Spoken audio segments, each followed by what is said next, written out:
Okay.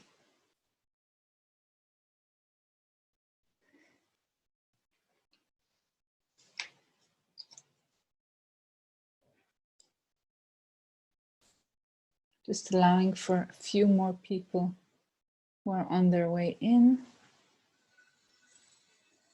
So we're meeting here today to talk about what makes our inner work work. And this is the first part of a series I'm planning.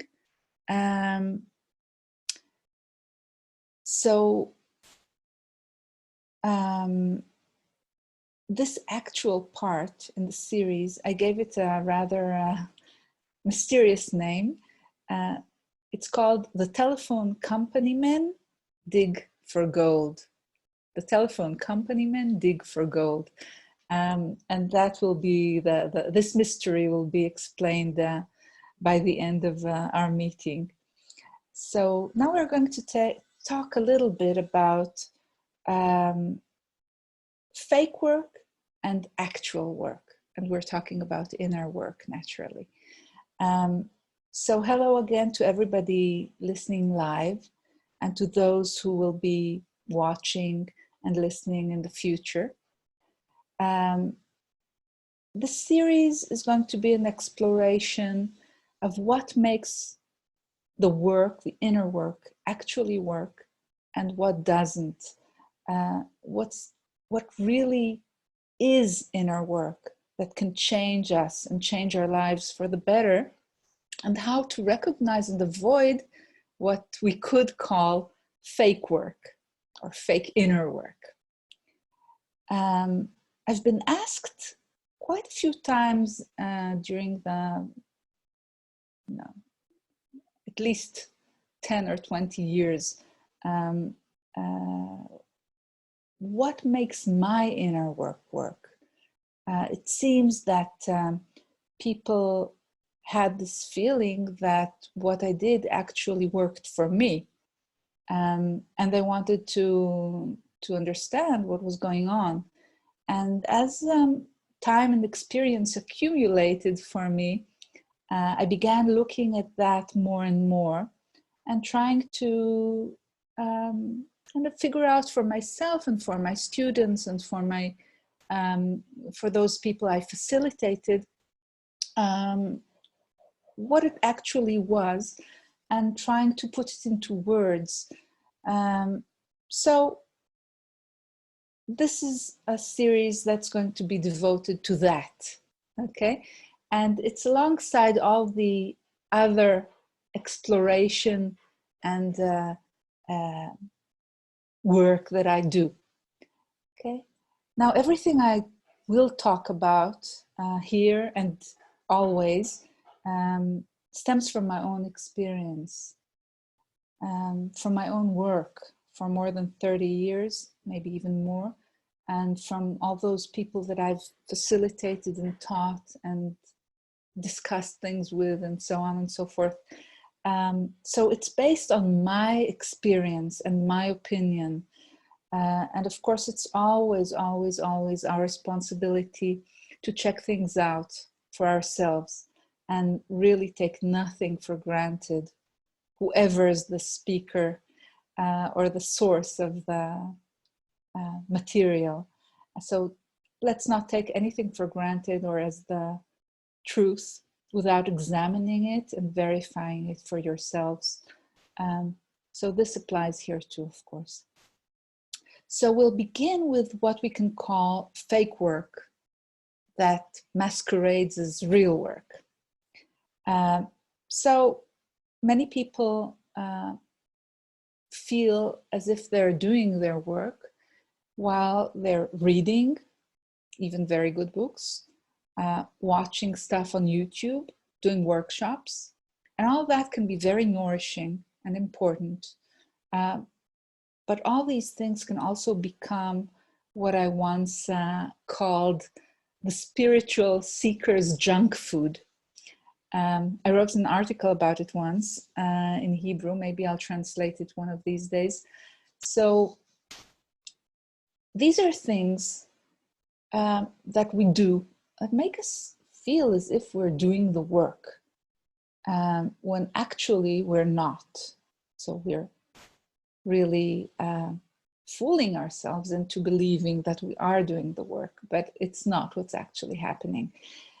Because healing and changing and transformation and all that is not a hobby or something you can just get through listening to stuff or reading stuff or even participating in stuff. For example,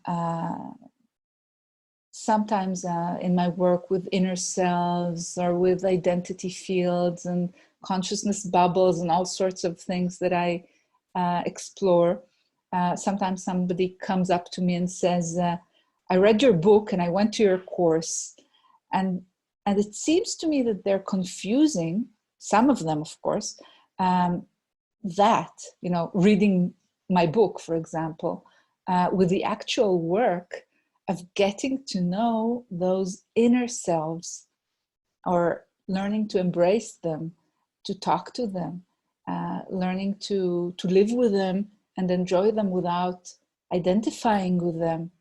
And, you know, actually doing the work, finding opposing selves to talk to, healing past selves, and so on and so forth, and developing that thing that I call the aware I.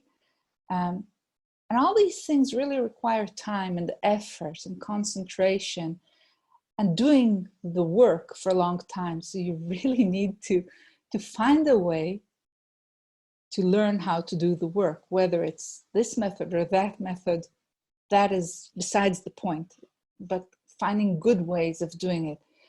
So reading or hearing about stuff is great, but the great work of healing and transformation requires finding a way to actually do it and not only think about it and look at it, etc.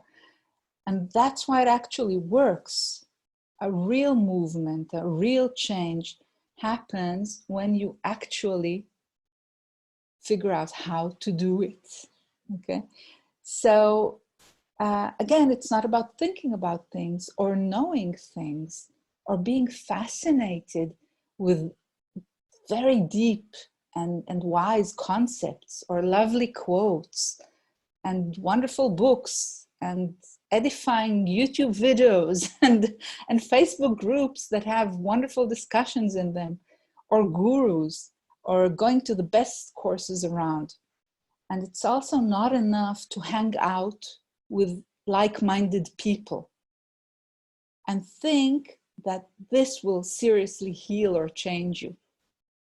It can be great, and it can heal you to some extent, the togetherness or hearing about stuff and so on and so forth. But as far as I can see, it rarely does take you very far. It's not enough. So being a kind of butterfly flying about between YouTube videos and blogs and amazing books and lectures and workshops and courses isn't going to actually work if you don't make whatever method or path you're exploring your own. And actually, even going to therapy or some other form of one-on-one sessions will only take us so far, okay?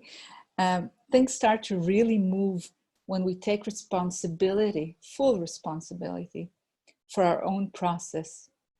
And the therapy, or whatever this one-on-one sessions are about, only assists us on the way. So when in therapy or continued one-on-one work of any kind, I would ask myself, and I recommend that everybody ask his self or herself, am I also taking responsibility for my own process? It's a process, of course, because, you know, it takes time to get to this place where I can take full responsibility. And, you know, for a human being to really advance, even in the basic inner work, there's a lot of work to be done. So I think that even if you go for therapy, you do therapy for 7 years, or you do even psychoanalysis 4 times a week, I don't really believe it will take you that far until you begin doing your work yourself. At the same time, that doesn't necessarily mean to avoid therapy, not at all. But it kind of has to be something that is helping us and not something that we're using as avoiding our responsibility and figuring out how to help ourselves. But it's really very, very easy to confuse ourselves and to fool ourselves.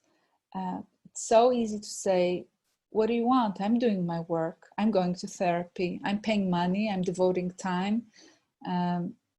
But again, as a rule, for really deep healing and change, it's usually not enough without us gradually learning to do the work ourselves. So all these things that I've mentioned, they're not bad at all. They're great, and they can be extremely helpful, especially, of course, if they're quality books and courses and videos and therapies and whatever. And they do expand our mind and our consciousness, and they can give us inspiration and support and even hope. But we really have to be, how should I put it, compassionately honest with ourselves. Is anything real actually happening? And I think we need to look at ourselves with a kind eye, but in harsh lighting, and ask ourselves that again and again. And sometimes the answer might be embarrassing. Wow, I've been doing therapy for 7 years and nothing has really, really deeply changed. Not necessarily, of course, but worth checking. Very important to do that, I believe. And if our answer to that question is that nothing is really happening or not much is happening, we can, give ourselves an understanding hug and start afresh or modify something. And I've been lucky enough to see people start doing their work, their real work, when they were in their 70s. So it's never too late, and it's always, always good to begin. I think another way of putting all this is saying that the difference between thinking about the work and hearing about it and, actually doing it is very much like watching people run and actually running, or talking about yoga instead of actually doing yoga. Your muscles won't change significantly if you don't do the actual exercise. And the same is true for our mental and our emotional and spiritual muscles, abilities, and even stamina. How much work can we do? I think it could be good to also mention something that I would like to call perhaps bum and take it easy ideology. There seems to be a sort of ideology sometimes that goes something like just letting things be, being with things as they are, which is of course very important to know how to do. But not as a kind of ideology, I believe. Not working on yourself, but just allowing yourself to simply be, to flow, to live, enjoy what is, to drift. Okay, so bum and take it easy ideology. And it's all true in a way. These are all important things to be able to do and to actually do. And, it's part of our learning to also know how to just drift and to also know how to simply be and not only doing the work. But very often it goes too far.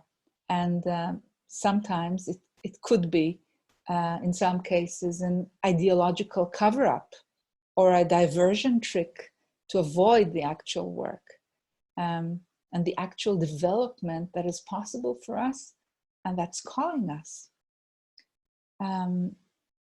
Now, there are also some common mistakes when people do the work. So we're now going to look at it from a different direction. You know, we can do too much work. You know, that would also be problematic. So if I'm advising people to find ways of doing their work, I should also warn about overworking. So the risk of doing too much work on ourselves or becoming obsessive about it is a real risk for some people, especially if it's instead of devoting some time at least to having fun and time off and resting and, you know, quality drifting and friendships and stuff like that. Please stay muted. Okay. So we really need balance. Another possible kind of problem that can arise actually for people who decide to do their actual work is beginning to judge ourselves when we don't do the work. Okay, and this can spiral into all sorts of unpleasantness and doesn't really work. So if you were doing the work and then you stop doing the work, just figure out how to get back to it instead of judging yourself. But if we are taking care not to overdo the work, the inner work, we still need to apply ourselves and to make an effort and to make time for making the effort.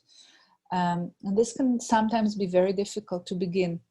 So we really need to understand ourselves and be patient with ourselves and still find the way to start and follow through. It can really begin with a few minutes a day or maybe an hour a week or something like that. But the truth is, in the long run, we will need more time, but we need sometimes to, not sometimes, often, to build it one step at a time. And this type of doing the work consistently, even a little bit every day, or to begin with once a week and then maybe twice a week and then maybe twice a week and a little bit of tiny little thing each morning or something like that, becomes little by little a very, very important way of nourishing ourselves. It becomes part of a daily taking care of ourselves routine. And though it becomes a routine like eating, feeding ourselves, it's fascinating work. And you can understand little by little that it is nourishing. It really, really is nourishing. That is, it's something crucial that we need. Our souls need it. Our bodies need it. We really need it. It's not a pastime. It's not, you know, something like, I don't know, I can't find an example right now, like, okay, we can go to a movie or not go to a movie, but we need to eat. So for me, it's like eating, you know, it's a nourishment that if we lack, we're getting into trouble little by little. And if we don't avoid it, it's just wonderful to learn how to do it and to continue for a long time. So once you understand that it's really, really important, and that if you don't do it, you'll go hungry in a way, or get unwell, or stay unwell, or stay hungry, then it can become something that's closer to just, you know, cooking, or, you know, eating or showering, or doing stuff that you just do. And it becomes a part of your life, and a very blessed part of your life, because it makes you feel better and better gradually. Okay.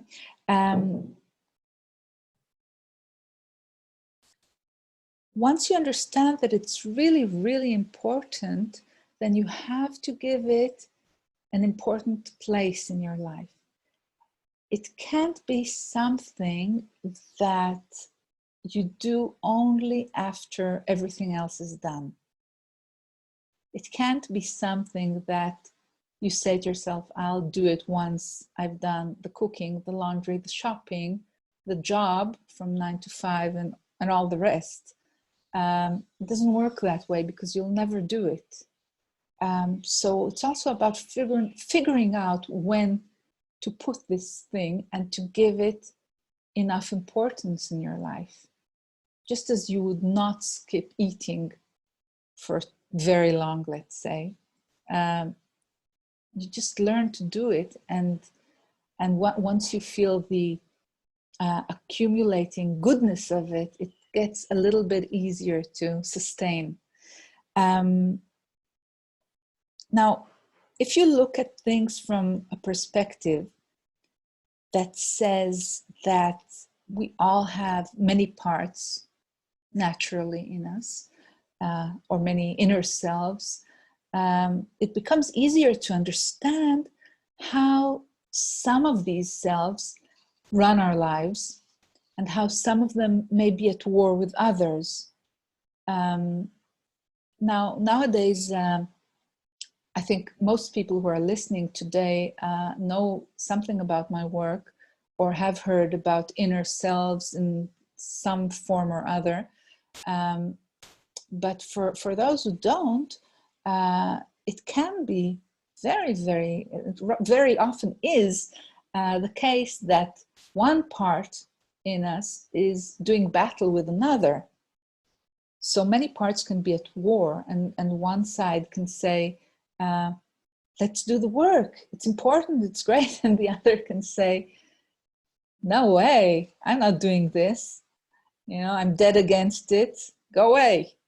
And there are very good ways to work with this very, very natural situation that I think everybody who's beginning or continuing to do the work faces.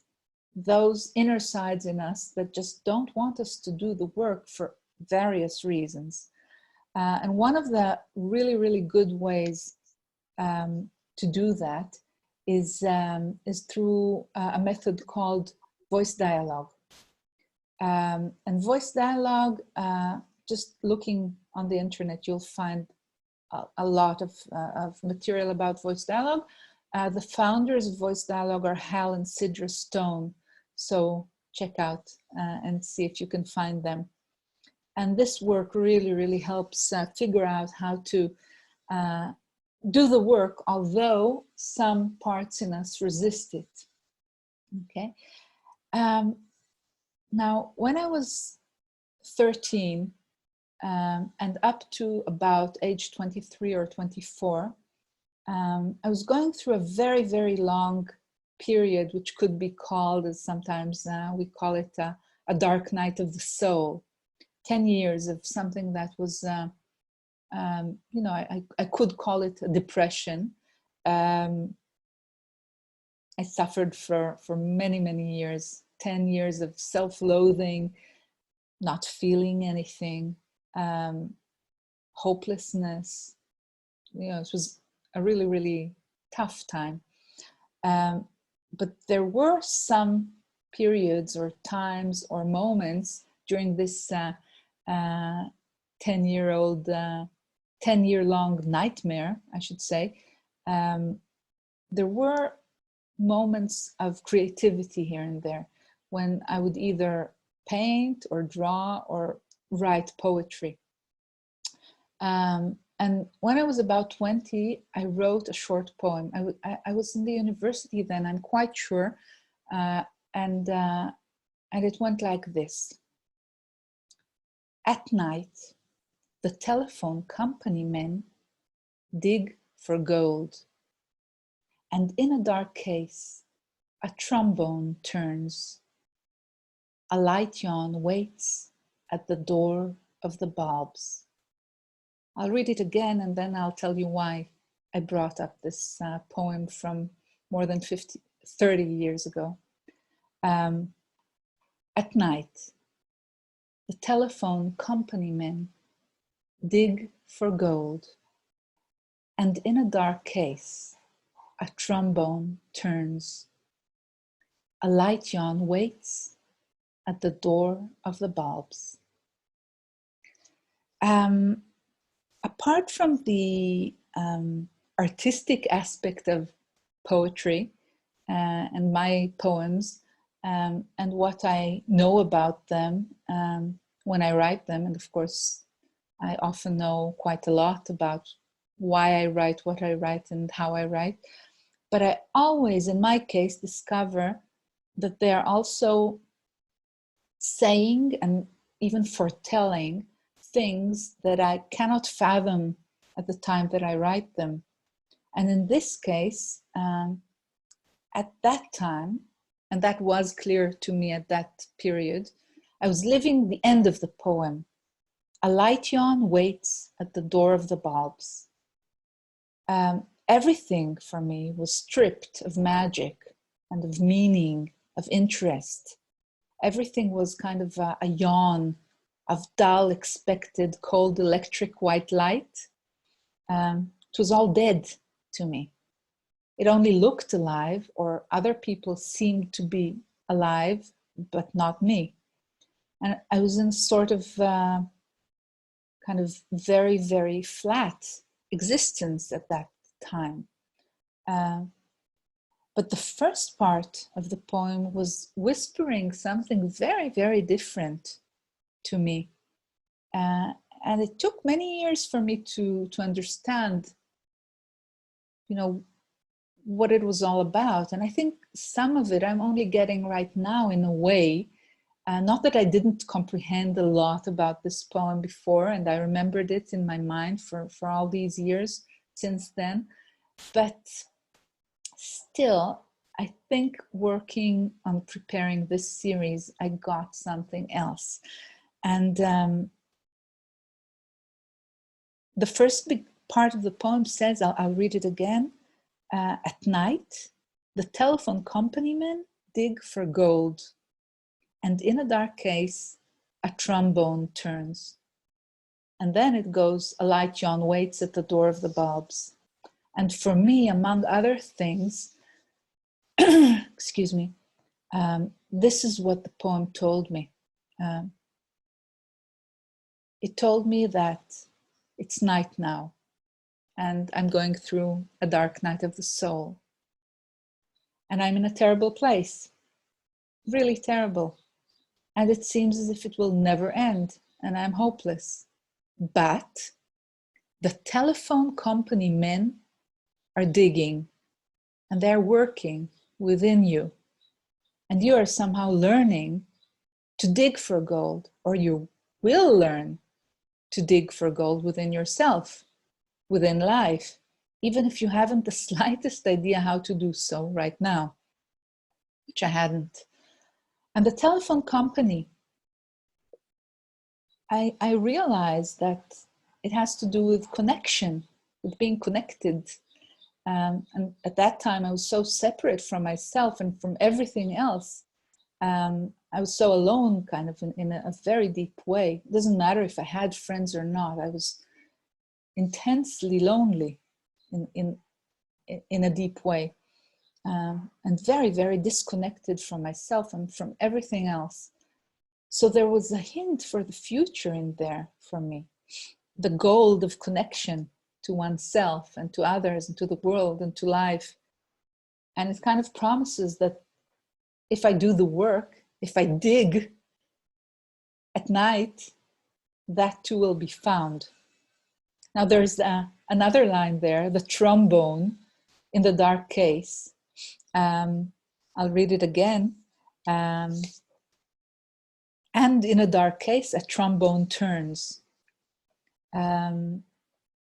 So it's a golden thing, an object that can make music, a trombone. Again, this golden hue. But here it's still encased. It's closed in a dark case. So it can't make music and it can't be seen. And it seems to be kind of sleeping. But it turns like somebody sleeping or about to wake up. And there's a feeling that it's alive and will wake up at some point and make music. Not yet, but perhaps if I learn to dig for gold, which I did, I will get to the gold and to the music. And that, amongst other things, was somehow something that I was unconsciously telling myself as I was kind of digging for that poem, or as it appeared within me 30-something years ago. And in the end, even though it took at least 3 more years for me to get myself out of that 10-year-old depression and start doing my work. So it took at least 3 more years, but I listened somehow and I learned to do the real work, the real digging for gold and for connection. And I know that it's possible for all of us. It can sometimes be extremely hard work, but it's very, very, very nourishing work to do. And there are plenty of people that can help on the way, and plenty of good books and courses and YouTube videos and all the rest. And I'm really well aware of the possible irony in me doing this video and this talk with you, and knowing that some viewers in the future or now may use this video in just the same way that we have been discussing, and kind of, instead of doing the work, just saying, cool, something like that. So I really hope it doesn't go that way. I choose to be optimistic and trust. And of course, I know many people who are here now that are actually doing their work. So we'll take a few seconds break, and then, if you like, we can have some time for questions or discussion or things like that. So hang on just a second.